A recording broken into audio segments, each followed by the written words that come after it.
is Courtney. Up here with me, we have Amelia, Marciama, Ryan, and Matt.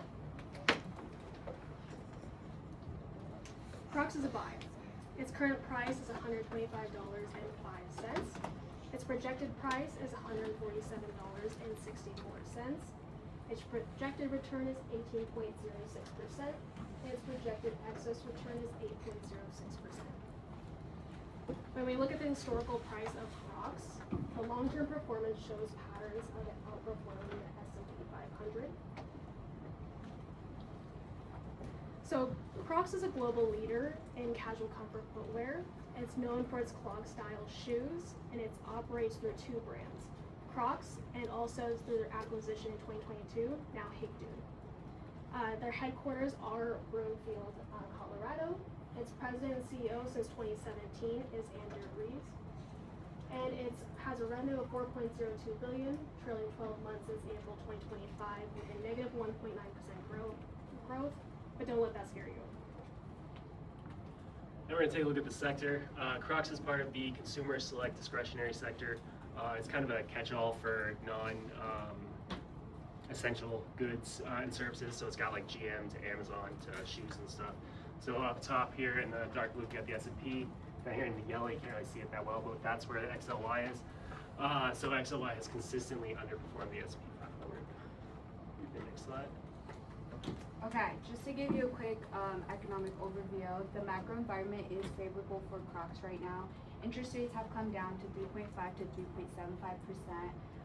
GDP has grew at 2.1%, and unemployment as of May of 2026 is 4.3. All are supportive for consumer spending. And then the S&P is projected at 10%, signaling broader market optimism. So to value Crocs, we use 5 different valuation models, each looking at the stock from a different angle, and we'll start with our analyst recommendation. So looking at the analyst recommendation, we use an assumption of a market return 10% using the S&P. We have analyst recommendation of a 2.79, one big sell, 5 mini buy. And so using the current price of $125.05, we got a future return of $136.68, which is a 9.3% implied return, which does suggest a strong hold. Now I'm going to pass it on to the CAPM model.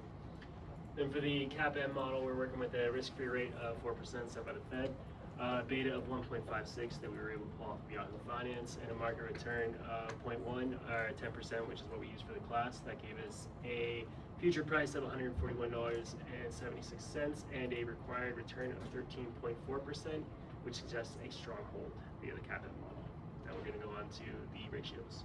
Okay, the ratio model is comparing what investors pay for earning today versus what the future looks like.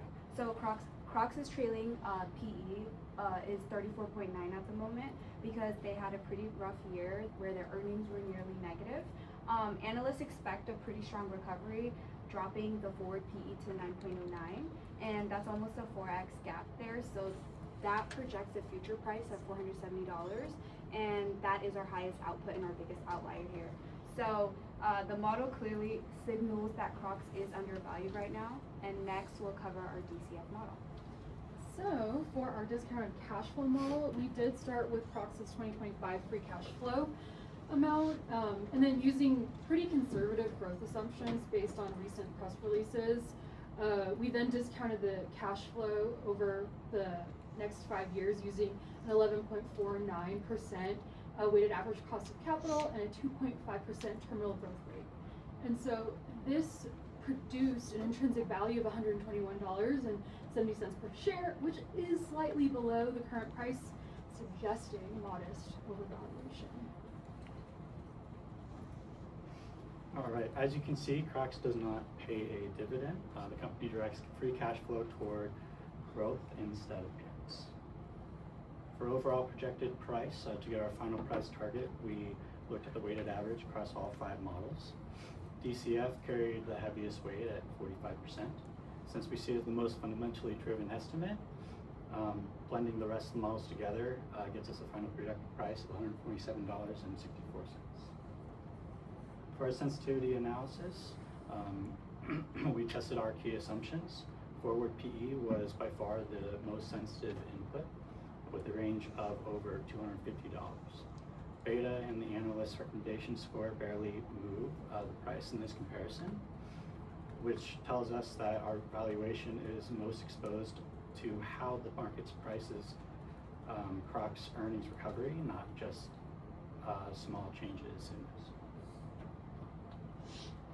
So overall, we are pretty confident that the state of the economy, in combination with the analyst recommendation, CAPM, and even our very cool ratio valuation and our more grounded DCF model, supports a buy. Thank you. And now we'll open it up for some questions if you have any. Question for me, obviously Crocs had a really challenging year last year. What in your analysis did you uncover that leads you to believe there's something that's going to catalyze a bounce back? Is it something within their business plan, something within, they tend to be acquisitive from time to time. Hey Dude is a great example of that. Was there anything that triggered what you think will be? We know that it's because of Hey Dude, that's the reason why they've been declining. But it was the press release that was that just released that said that management did have pretty good projections, and that's why we kind of balanced it to have a more conservative, more balanced approach when we're doing DCF. Projections based on increased market share, better margins, consolidating manufacturing. What do you think is I don't think behind the story? I don't think they really got into it, or I just didn't see it. But all it said was that the management was projecting that kind of growth. So you just took that growth that they said they think they can do out the horizon of your DCF? Yes. Yeah. Okay. We also didn't want to be too optimistic either, so we were considering various weights, and we were playing around with it to see what the outliers would be in comparison, because our ratio analysis was the significant outlier. And then from there, we were able to see okay, we do want to take a more conservative approach rather than a very optimistic one, given that even though there's a professional aspect of it, where financial analysts are projecting that it's going to be improving, we still wanted to be a bit conservative because we didn't want to take that risk. So, yeah. So for the DCF, we projected for the next 2 years following this one, it's 0% growth. So that was why it was pretty conservative. Another fun fact with that is that for our comps, like Steve Madden, Birkenstock, Nike, all those, they are also projecting strong buys, or buys at least via analyst recommendations. So it seems like the entire, it's obviously not part of the entire XLY industry, because like we said, that's a giant catch-all. But if you go down into the minutia there and get into the footwear and accessories sector specifically, that's where you're seeing more of that buy trend, I would say. Okay, thanks. Thank you.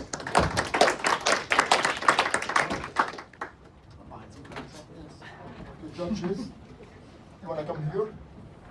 Yeah. Your numbers? Take a second to Yep. confirm. Should we-